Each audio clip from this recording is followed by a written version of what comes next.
Okay, so here we are. Here we are. Brian and Paula Anderson. Why do we consider adoption? Do you remember? Yes, because we had a daughter that we had made, and we thought that for a second child we would adopt, because there's so many little boys out there that need a family, and we did want a boy. So that's what we did. That's we what decided we did. to adopt. We did it. So we went to a home study, and about 6 months later, about 8 months later, we had a little boy. From Korea. Right. Went to New York City, picked him up at JFK. He came with Nothing. a little outfit on and one sock. One sock. Pouring That was rain. it. 14 years ago, I was adopted into Christ's family, and now I'm a daughter of the King. And as I began my search through the scriptures, I quickly saw that adoption is near and dear to God's heart, and there are countless scriptures that refer to taking care of the orphans and the widows. But our daughter, Whitney, read an article in a paper. She said that she saw something in the paper about Chinese adoption, and they were having an informational meeting. Would we go? And I said, well, honey, we're not going to adopt, but if you want to go to that meeting, maybe Daddy, ask Daddy. And sometimes little girls have a way with their daddies. And so she talked him into going to this meeting with no intentions of adopting, but maybe financially giving or finding out a little bit more about adoption in China. And the Lord put it on our heart big time that this is something that we could do even at our age. It was really interesting because my first reaction was to this whole idea was no way. I was not into this, but God did a work in my heart, and in 1 week's time, and I went from thinking no way to having the thought that I really think this is what God wants us to do. Hi everybody, we're the Corbeils. We're Jason and Laura Corbeil. And our story goes back to, I think when we were dating, we got engaged, we got married, and in our heads we were like, okay, we're going to do this, we'll go to school, we'll graduate, we'll get a job, and we'll start having children, and we'll kind of build up our family. And some of those things happened, and then the last part didn't happen. We did not, were not able to have children. Nobody really knew why. We got checked out, and we just had unexplained infertility. And once I realized that God had other plans for us to build our family, once I wrapped my mind around changing kind of how this was going to happen, the rest is history. I think Laura was on board with adoption early on because she's adopted herself. We looked into adoption back in 1996. We had lost 3 babies previously to that. 2 of them were quite far into the pregnancy, but not far enough to reach viability. And the doctors weren't really sure why, so we thought maybe we'd just look into adoption, see what the Lord had in mind for our lives. And we adopted 3 boys, a sibling group of 3 brothers. We had them about 1.5 years, and then there was a 4th brother who was available for adoption. They asked us first if we wanted to adopt him because they like to keep siblings together. So we said, sure, what's one more? So that's how we ended up with our 4 boys. Went to a winter jam concert at State College, and they talked about supporting kids from other parts of the world financially to make their lives better. So we did that, and then a while after that we went to a Stephen Curtis Chapman concert, and he talked about his experience with adoption, and it's always advocating for adoption. So we learned more, and we had both been praying in our personal time apart from each other about it, and I forget if it was myself that went to Hope or if she came to me. I went to you. I remember I was afraid. Okay, so Hope came to me and said, I'm feeling like the Lord is leading us to adoption. And I hadn't voiced it to her, but I had been feeling that the Lord was leading us in that direction strongly. Yeah, I had been feeling quite strongly, as George said, like apart from him.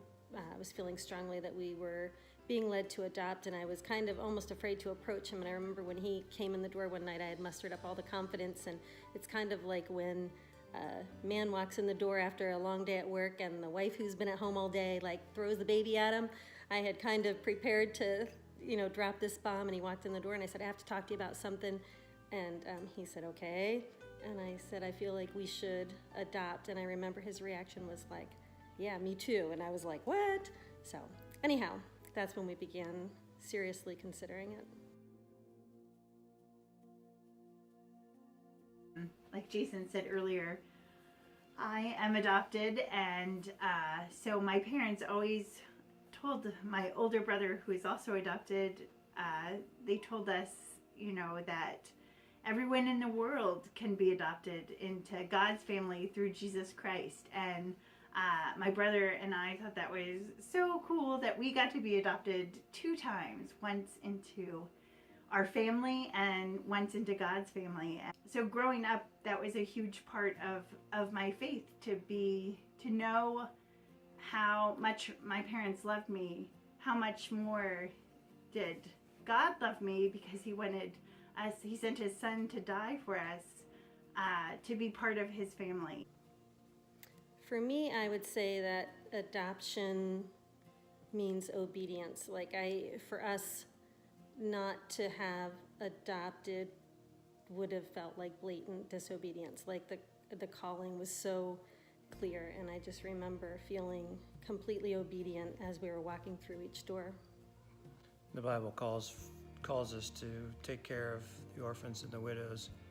On adoption day, the judge asked us a series of questions, but then the last part of the question was, are we willing to grant them inheritance rights and all that entails? And I thought that was kind of a strange question to ask on adoption day. But if we think about it in context of our faith, it makes all the sense in the world. That Christ coming to this earth, he ultimately offered us to be his children, to be his heirs, co-heirs of such great things. And it wasn't anything that we did to earn, and it wasn't through blood or gene line. It was just him offering his grace. And when you think about adoption in that context, it's a tangible way of seeing Christ's work here on this earth and Christ's theology lived out. It's funny because when the children were adopted, you get this thing called an adoption decree. You go to the courthouse, the judge swings the gavel, boom, it's done, and you get this paper called an adoption decree. And it's really curious when you read it because, like, for example, here's Luke and Maggie's adoption decree, and it says that the adoptees shall have all rights of children and heirs of Jason Craig Corbeil and Laura Jean Corbeil, and shall be subject to the duties of children of the petitioners, and that the children shall hereafter be known as Margaret Joy and Luke Aaron Corbeil. And I mean, to me, that sounds just like we are heirs to God's kingdom. We are adopted into God's family.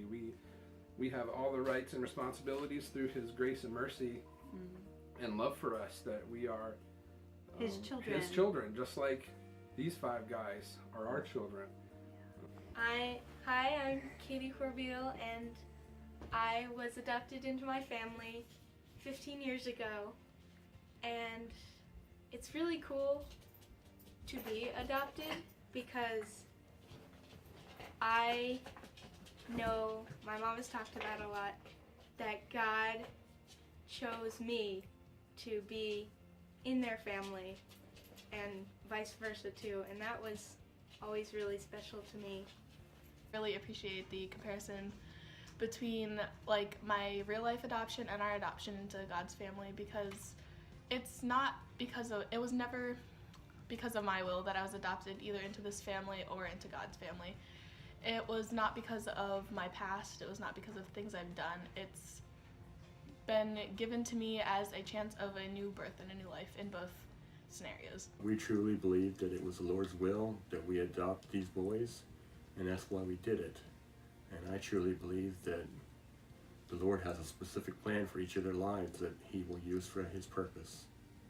Adoption is of little people in families into families is very much like our adoption into God's family. Yeah. When I look back, Nathan came as a little baby, knew nothing about us and had nothing to offer us.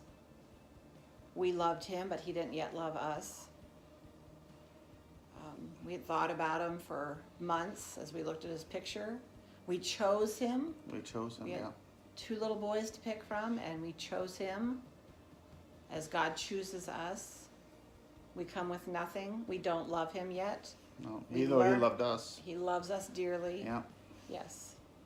And so adoption is really a picture of what God has done for us. Absolutely. And we're adopted into his family. Right.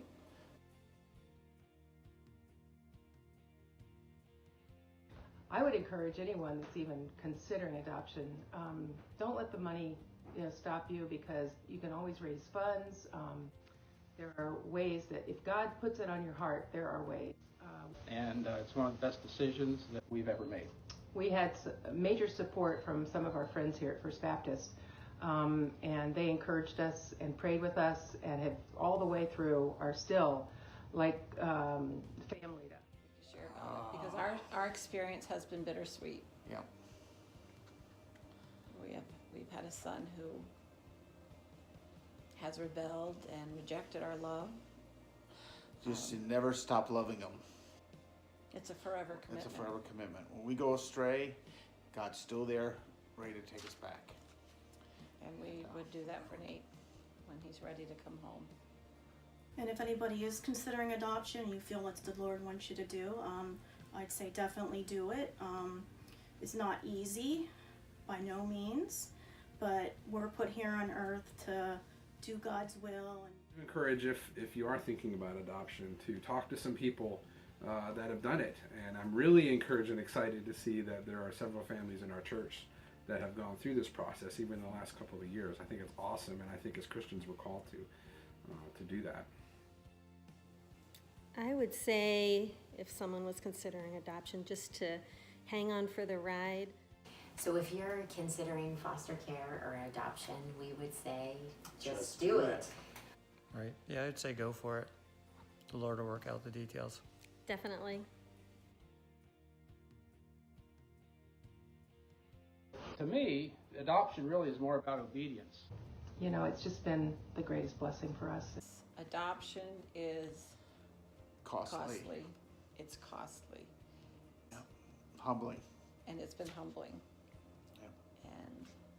But is it worth it? Absolutely. Absolutely. Wouldn't reverse it in any way. So for us, adoption is a very real way to live out our faith. What he's done for us, we can pass that on for others.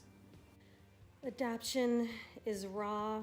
It's full of ups and downs. I haven't heard of too many smooth adoptions, but it's definitely worth it. And I can't imagine our family without Caleb, and just the way that the whole process grew and stretched our faith.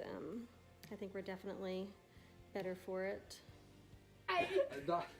Adoption's a blessing. Adoption, yeah! Adoption is being chosen. Adoption is family. Adoption is love.